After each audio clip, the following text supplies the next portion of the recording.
सबसे पहले एक छोटा सा डिस्क्लेमर भैया जी, बात ऐसी थी कि हमारे कुछ वीडियोज में हमारी ऑडियो जो है वो रिकॉर्ड नहीं हुई ड्यू टू एरर। तो हमने कहा थोड़ा सा वॉइस ओवर कर देते हैं। तो जस्ट एक छोटा सा वॉइस ओवर किया जा रहा है आप सभी भाइयों और बंधुओं के लिए। वीडियो जो है स्टार्ट करी सुबह अपने घर से, और घर से जब हम निकले तो भैया जी थोड़ी आगे पहुंचे थे तो हमें हमारी बाइक में जो है वो दिखा कि भैया जी रिजर्व में चल रही है बाइक। तो सबसे पहले हमने कहा पेट्रोल डलवा लेते हैं। तो जैसे हम पेट्रोल पंप पहुंचे हमने देखा ग्रोफर्स वालों को। ग्रोफर्स वाले भैया जी सुबह सुबह मतलब हम 4 बजे उठे हैं केदारनाथ जाने के लिए, और वो डेली उठ रहे 4 बजे काम करने के लिए। तो 4 बजे उठना हम जैसे के लिए तो बड़ी बात है भैया जी, इनको तो भैया हैट्स ऑफ है। तो वहां पे हमने पेट्रोल डलवा लिया 900 कुछ रुपए का, और फिर वहां से निकले सीधा पहुंचे हम ढोलकपुर। वहां पे हमारे मित्र हमारे त्यागी जी हमें वहां मिले, और फिर हम वहां से निकले तो वहां से आगे तो आवाज आ ही रही थी। तो हमने कहा लो आप ये सुन लो क्या क्या बातें हुई हमारी। और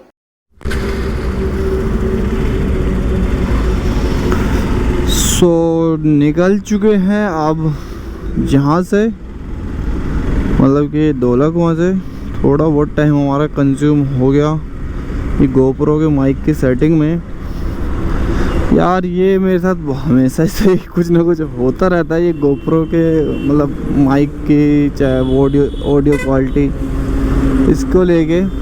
तो अभी तक तो ठीक है, बाकी आगे एक बार कहीं रुक के चेक और कर लेंगे इसमें कि भाई साहब क्या सेटिंग है, ओके रिपोर्ट है या नहीं है।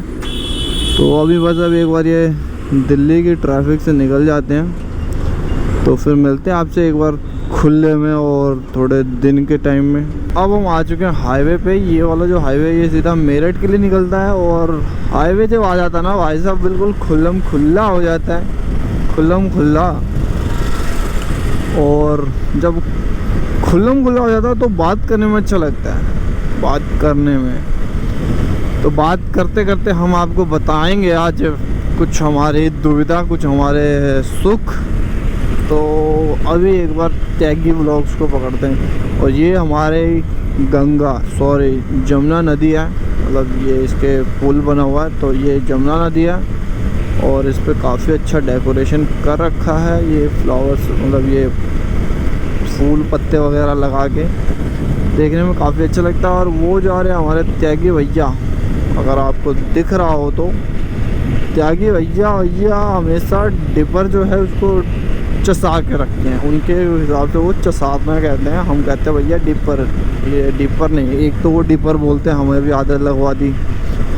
इसको कहते हैं भैया पार्किंग लाइट। और ये ऐसा एरिया है जहाँ पे हमारा चालान पहले कटा हुआ है इस वाले कैमरे में, तो हमको थोड़ा सा ध्यान देना पड़ेगा।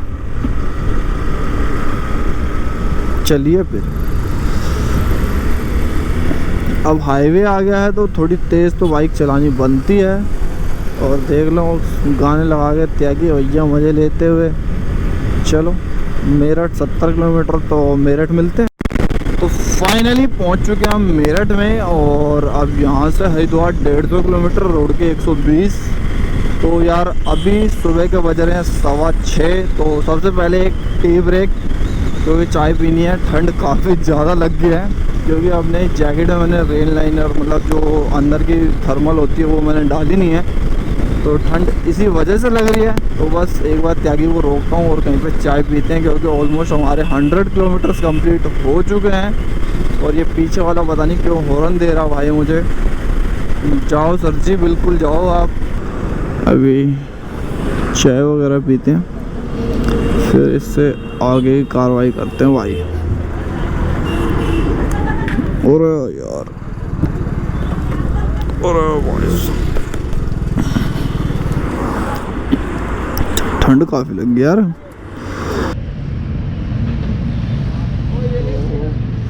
फाइनली पहुंच चुके हैं मेरठ, और मेरठ में भाई साहब जल्दी रुक गए। वहाँ से हमारे त्यागी भाई का कहना है कि जल्दी रुक गए, इनके पास रिटर्न है भाई। हम 200 सीसी वाले हम चला नहीं पा रहे भाई, तो भगाता मतलब जलील करता चल रहा हमें।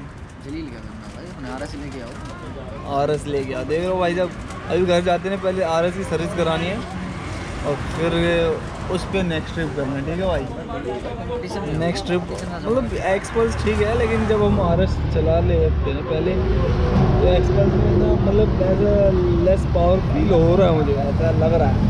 और जब बाइक जलील करके जा रहे थे तो और ज़्यादा। बाकी यहाँ पे एक छोटा सा टी ब्रेक, उसके बाद निकलते हैं यहाँ से और चलते हैं आगे। अब नेक्स्ट स्टॉप में भी हरिद्वार।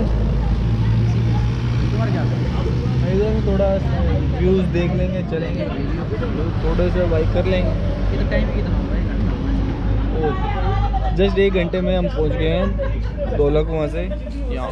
तो स्पीड तो अच्छी है, बाकी देखते हैं कब तक किया जाता है यहाँ से। हाँ लगभग फाइनली यहाँ पे अपना सारा सेटअप हो गया। अब बस चाय वाय पी लिया, एनर्जी आ चुकी है। ताकि भाई साहब कुछ बोल दो यार, थोड़ी पानी डाले, पानी मतलब जो भी है एनर्जी आ चुकी है, मतलब ऐसे लग रहा है।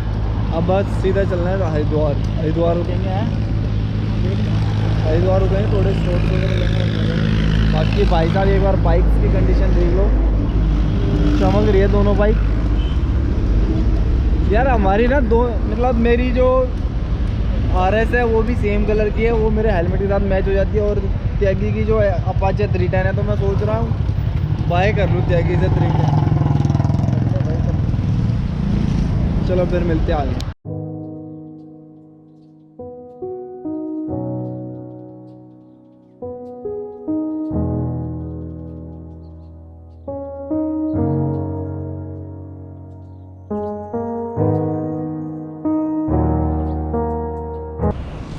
ऋषिकेश से मतलब 20-25 किलोमीटर आगे आ गए हैं।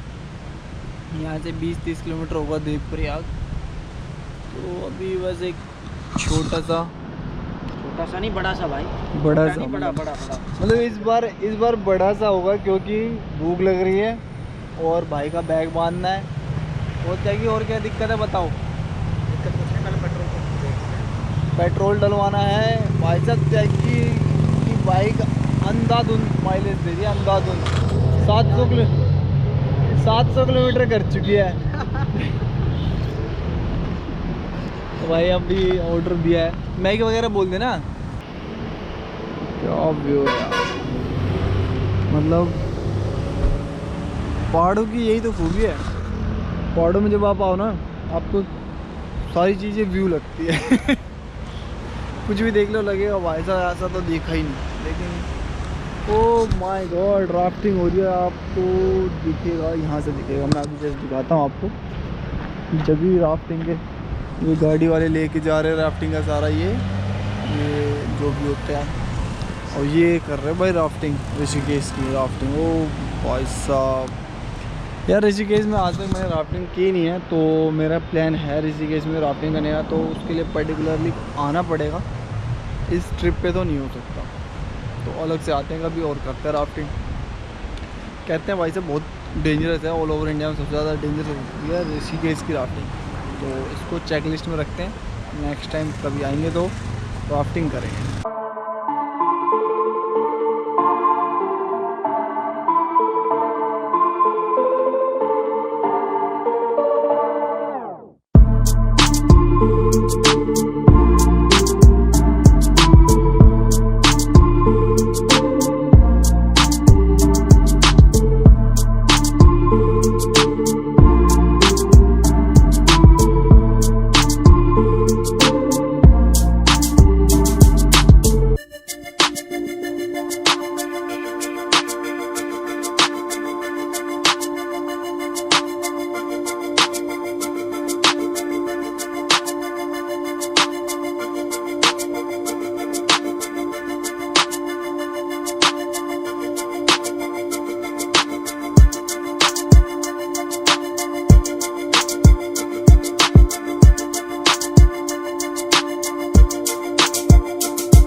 तो फाइनली गाइस पहुंच चुके हम देवप्रयाग संगम। भाई साहब ये ना बहुत ही बढ़िया लोकेशन देख सकते हो, 2 डिफरेंट कलर का पानी है और यहाँ से ये संगम होता है और गंगा रिवर बनती है।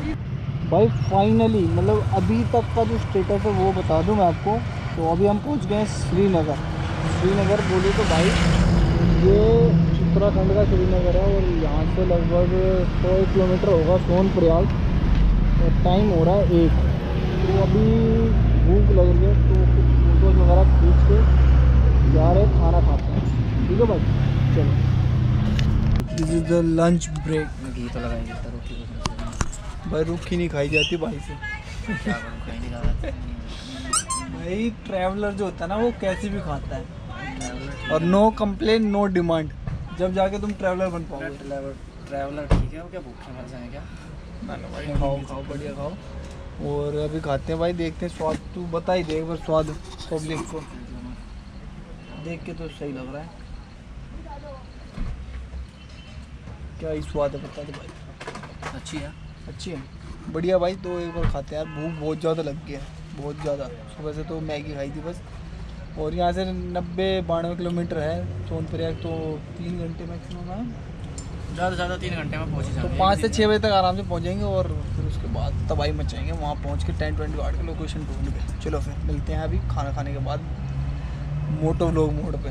और मोटो व्लॉग मोड में भाई हमने ये वाला स्ट्रैप लगा दिया है त्यागी का, क्योंकि जो हमारा सेटअप था वो टूट गया है। वो रात में बताएंगे कैसे क्या हुआ। पहले एक बार वहाँ पहुँचे जब।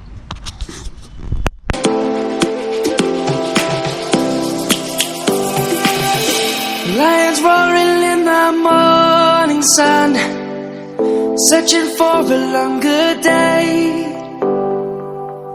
People feeling like the light. भाई साहब सीन्स कुछ ऐसे हैं कि पहुंच चुके हैं कि मतलब सोनप्रयाग की पार्किंग में। और एक बार यहाँ की क्राउड देख लो भाई साहब, कितनी ही कम से कम मेरे हिसाब से तो भाई हज़ारों बाइकें लगी हैं, हज़ारों क्या ज़्यादा ही लगी होंगी। तो अभी दिख नहीं रहा, दिन में दिखाऊंगा। और भाई दूसरी बात, गाड़ियाँ तो अंधाधुंध ऊपर भी लगी है पार्किंग में। तीसरी बात भाई, कैंपिंग की जो अपनी बातचीत हुई थी वो अभी मेरे को लग नहीं रहा है, क्योंकि लोकेशन तो देख आया, वहाँ पे कोई कर नहीं रहा है। तो अब पूछने वूछने की हिम्मत है नहीं, तो जा रहा है अभी रूम वूम लेते हैं, क्योंकि अपने कुछ भाई बंधु यहाँ पहले से आए हुए हैं तो उनसे भी मिल लेंगे। और आज रात कैंपिंग रहने देते हैं, वापसी में देखते हैं। अगर जब आएंगे नीचे उतर के तो उस दिन अगर लोकेशन मिल गई और परमिशन मिल गया तो कैंपिंग कर लेंगे। तो आज की वीडियो में बस इतना ही। क्या कि भाई बाय बोल दो, हालत बहुत ज़्यादा ख़राब हो रखी है। पब्लिक रास्ते में बोल रहे भाई भाई साहब मतलब हम 1:30 बजे तक इतना कंप्लीट कर चुके थे कि बस वहाँ से 90 से 100 किलोमीटर बचे थे। और वो 100 किलोमीटर करने में हमारे 6:30 बज गए, लगभग 5-5.5 घंटे 100 किलोमीटर। और ट्रैफिक तो हद से ज़्यादा, मतलब अंधाधुंध। तो भाई साहब अगर आप शाम के टाइम आ रहे हो तो थोड़ा सा ध्यान रखना। रात को जाओ, दिन में आने का कोई। हाँ दिन में भी आओ, मतलब एक पर्टिकुलर टाइम होता है, जल्दी आ जाओ और दोपहर में आ जाओ। लेकिन भाई साहब अभी तो बहुत ज़्यादा भीड़ थी। तो बाकी चलो मिलते हैं नेक्स्ट वीडियो में, थोड़ा इन हालत को ठीक ठाक करके, या फिर अभी रूम में चलते हैं तो वहाँ भी मिलते हैं आपसे।